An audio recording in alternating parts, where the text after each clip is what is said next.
তো আমরা আজকে মুড়ি পাটি করার জন্য মুড়ি কিনে নিয়ে এসেছি, তো আপনাদেরকে দেখাই।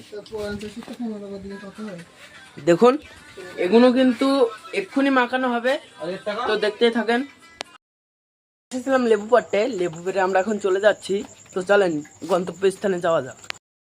আমরা লেবু পেড়ে এসে দেখলাম যে আপনার ঝাল পেঁচ কাটা হয়ে গেছে, এবার লেবু কাটছে। দেখুন আপনাদেরকে আজকে মুড়ি ঝালের রেসিপি দেখাবো আপনাদেরকে।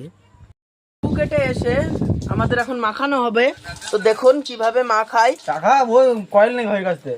দেখুন এই পাশে কিন্তু পেঁয়াজ মাখানো হয়ে গেছে, আর এই পাশে মুড়ি, আর ওই যে আপনার তেল, 1 লিটার তেল কিন্তু ঢেলে দেবো আমরা এর মধ্যে।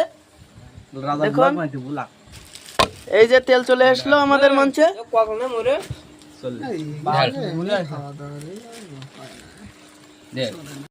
তো আমাদের এখন মুড়ি ঢালা হচ্ছে, আর এরপরে কিন্তু তেল ঢালা হবে।